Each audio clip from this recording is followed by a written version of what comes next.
Assalamualaikum warahmatullahi wabarakatuh. Tabi pun semangat pagi. Tanah merupakan komponen yang sangat penting bagi keberlangsungan kehidupan di bumi.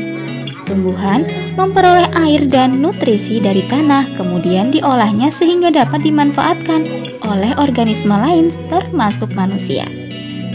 Begitu penting peran tanah bagi kehidupan. Nah, pada video kali ini kita akan belajar materi kelas 9 semester 2, yaitu tanah dan keberlangsungan kehidupan.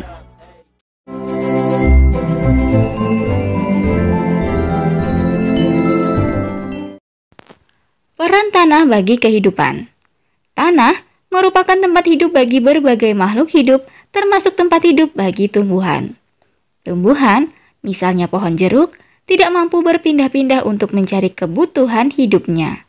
Oleh karena itu, tanah harus mampu menyediakan segala keperluan hidup bagi pohon jeruk tersebut, sehingga dapat terus tumbuh dan menghasilkan buah yang dapat kita nikmati.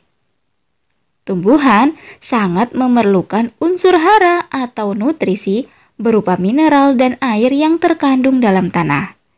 Beberapa jenis tumbuhan dari kelompok polong-polongan atau kacang-kacangan membutuhkan bakteri yang ada di dalam tanah untuk membantu akar melakukan penyerapan dan pengolahan zat hara. Berikut adalah peran tanah bagi kehidupan. Yang pertama, tempat hidup hewan dan bakteri. Tanah berfungsi sebagai tempat hidup bagi berbagai macam hewan. Selain hewan, dalam tanah juga terdapat bakteri, meskipun tidak dapat kita lihat pada saat pengamatan. Bermiliar-miliar hewan dan bakteri hidup di atas tanah dan di dalam tanah. Yang kedua, penunjang kesehatan dan penyedia keperluan manusia. Pertandingan sepak bola biasanya dilaksanakan di lapangan sepak bola yang berupa lapangan rumput. Berbagai aktivitas manusia seperti sepak bola, bermain kelereng, dan berjalan-jalan dilakukan di atas tanah ya. Rumah manusia juga dibangun di atas tanah. Manusia juga menggunakan berbagai jenis tanah sebagai bahan bangunan. Berbagai macam barang dan kerajinan, juga perabotan rumah tangga, banyak yang dibuat dari tanah. Tumbuhan yang merupakan sumber pangan utama bagi hampir semua makhluk hidup tumbuh di atas tanah. Selain mengandung nutrisi yang penting bagi tumbuhan, tanah juga menyimpan berbagai macam logam, batu bara, dan minyak bumi yang dibutuhkan oleh manusia untuk menunjang kehidupannya. Emas, perak, timah, dan logam lain tersebar luas di dalam tanah. Sejumlah wilayah di Indonesia, tanahnya mengandung logam-logam tersebut. Yang ketiga, penyedia dan penyaring air. Sumber air utama berada di dalam tanah. Selain itu, sumber air juga terdapat di atas permukaan tanah, misalnya danau, sungai, dan laut. Agar dapat memperoleh air tanah, kita biasanya membuat sumur dengan menggali tanah sampai beberapa meter untuk memperoleh air tanah. Air tanah banyak dimanfaatkan oleh hewan, tumbuhan, dan manusia. Air bersih yang berasal dari tanah biasanya dimanfaatkan untuk minum, mandi, mencuci, dan memasak oleh masyarakat. Kegiatan rumah tangga dan industri banyak menghasilkan limbah berupa air. Air kotor, sisa buangan rumah tangga atau industri, ada yang diolah dan ada juga yang langsung dibuang ke tanah melalui aliran sungai. Beberapa bahan penyebab polusi atau polutan yang masuk ke tanah melalui air atau secara langsung masuk ke tanah dapat dinetralkan oleh tanah dan menjadi bahan yang tidak membahayakan bagi lingkungan. Oleh karena itu, di dalam tanah terdapat bakteri atau mikroorganisme yang berfungsi menguraikan senyawa kompleks atau senyawa yang berbahaya menjadi senyawa yang lebih sederhana dan tidak merusak lingkungan. Di dalam tanah terdapat miliaran bahkan triliunan organisme. Selain makhluk hidup yang tampak mata, Di dalam tanah juga terdapat miliaran organisme yang tinggal di dalamnya. Organisme tanah pada umumnya berada di lapisan tanah bagian atas, kurang lebih 10 cm di bawah permukaan tanah. Sekitar 80-100% aktivitas biologis yang terjadi di dalam tanah dilakukan oleh jamur dan bakteri. Hasil aktivitas biologis yang dilakukan oleh hewan, jamur, dan mikroorganisme inilah yang dapat memengaruhi kesuburan, tekstur, dan kegemburan tanah. Berikut ini uraian lebih lanjut tentang beberapa peran organisme tanah. Yang pertama, dekomposer. Organisme tanah dapat melakukan dekomposisi atau menguraikan bahan-bahan organik yang berasal dari sisa makhluk hidup. Daun-daun yang telah jatuh ke tanah, ranting-ranting, dan jasad hewan yang telah mati akan diurai menjadi materi anorganik. Selain menguraikan materi organik, organisme tanah juga dapat membantu pelapukan batuan menjadi bahan-bahan anorganik atau yang biasa kita sebut mineral tanah. Materi anorganik dan mineral yang ada di dalam tanah inilah yang disebut dengan zat hara atau nutrisi bagi tumbuhan. Keberadaan organisme tanah sebagai dekomposer dapat dimanfaatkan dalam pembuatan pupuk kompos, yaitu pupuk dari bahan organik. Yang kedua, bereaksi kimia dalam tanah. Bakteri yang terdapat di tanah terlibat dalam reaksi penguraian materi organik. Misalnya, bakteri nitrobakter yang terlibat dalam reaksi pengurai materi organik kompleks yang berasal dari sisa makhluk hidup menjadi senyawa nitrat, senyawa yang dibutuhkan oleh tumbuhan. Selain bakteri juga terdapat mikoriza, yaitu jamur yang bersimbiosis dengan tumbuhan untuk meningkatkan kemampuan tumbuhan menyerap unsur hara berupa fosfor. Yang ketiga, pengurai polutan dalam tanah. Organisme tanah dapat berperan sebagai agen biologis yang mampu membersihkan polutan dalam tanah. Organisme tanah menguraikan bahan kimia yang masuk ke tanah, misalnya herbisida. Penguraian herbisida dilakukan dengan lebih cepat jika aktivitas organisme tanah semakin tinggi.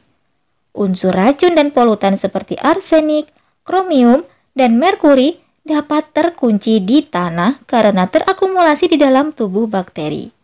Polutan-polutan tersebut tidak menyebabkan polusi bertambah parah. Yang keempat, pencegah penyakit tanah.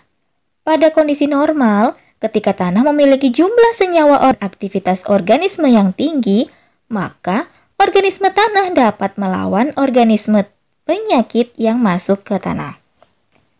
Kondisi tanah yang normal dapat tercipta ketika aktivitas pertanian dan perkebunan tidak berlebihan dan tidak banyak menggunakan bahan kimia dan pupuk juga pestisida.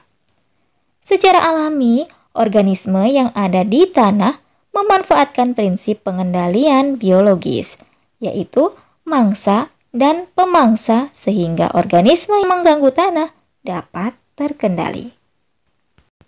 Yang kelima, memberi pengaruh pada tekstur tanah. Tanah dapat digolongkan menjadi beberapa jenis berdasarkan teksturnya. Jenis tanah dapat ditentukan berdasarkan jumlah butiran penyusun yang paling banyak terdapat pada tanah tersebut.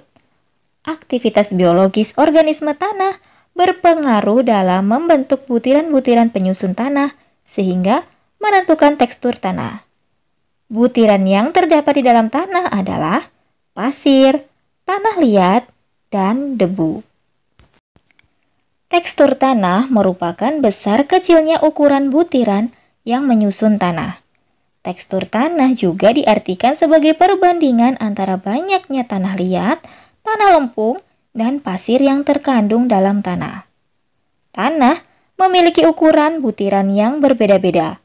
Oleh karena itu, kita menggolongkan tanah menjadi beberapa jenis tanah seperti tanah lempung, tanah liat, dan pasir, ataupun tanah campuran dari ketiganya. Jenis tanah dapat diberi nama berdasarkan ukuran vertikal utama atau kombinasi dari ukuran butiran yang paling melimpah. Sebagai contoh, kita dapat menyebut tanah liat berpasir ketika tanah tersebut dapat dibuat menjadi pita yang tipis dan panjang serta berasa berpasir. Pembentukan tekstur tanah ini tentunya tidak lepas dari bantuan beberapa makhluk hidup seperti cacing atau akar tumbuhan yang mampu mempercepat pemecahan butiran-butiran tersebut dari batuan.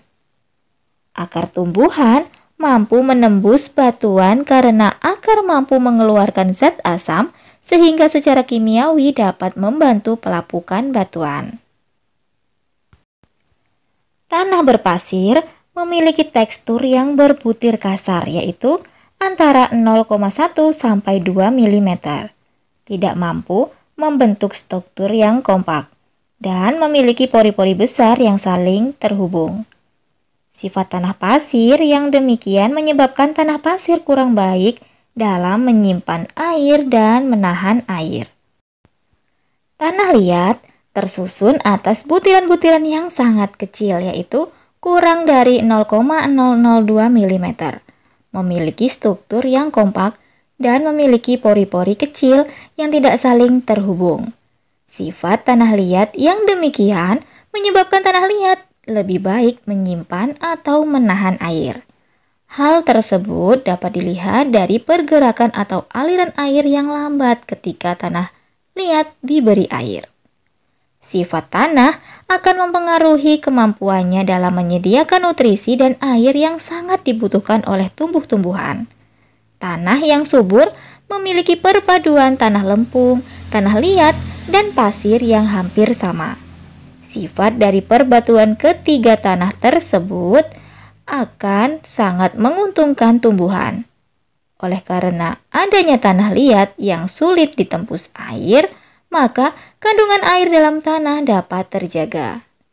Adanya pasir juga menguntungkan karena akan membentuk pori-pori yang cukup besar sehingga memudahkan sel-sel akar untuk mendapatkan oksigen. Yang keenam, pengatur kegemburan dan struktur tanah. Organisme tanah membantu terbentuknya struktur tanah.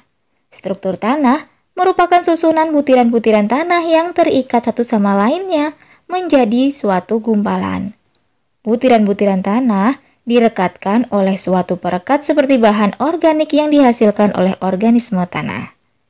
Lendir yang dihasilkan oleh organisme tanah akan bercampur dengan tanah dan membuat butiran tanah terkumpul membentuk gumpalan-gumpalan tanah. Gumpalan tanah yang baik akan menunjang kehidupan organisme tanah dan juga menunjang pertumbuhan populasi organisme tanah. Keberadaan jamur di tanah juga mampu membantu pembentukan gumpalan tanah. Struktur tanah dan kegemburan tanah memiliki keterkaitan. Organisme tanah juga mampu membuat pori-pori tanah sehingga dapat menggemburkan tanah dan memungkinkan udara masuk ke dalam tanah. Pori-pori tanah dapat terbentuk karena adanya pergerakan organisme tanah seperti cacing tanah, lipan, dan kaki seribu. Pori-pori tanah berguna untuk meningkatkan penyerapan air oleh tanah.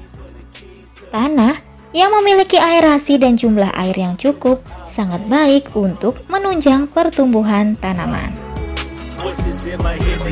Oke, cukup sekian materi kita tentang peran tanah dan organisme tanah bagi keberlangsungan kehidupan. Bisa, jika ada pertanyaan, boleh tulis di kolom komentar. Akhiri, wassalamualaikum warahmatullahi wabarakatuh. Semoga sukses untuk kita semua. Terima kasih.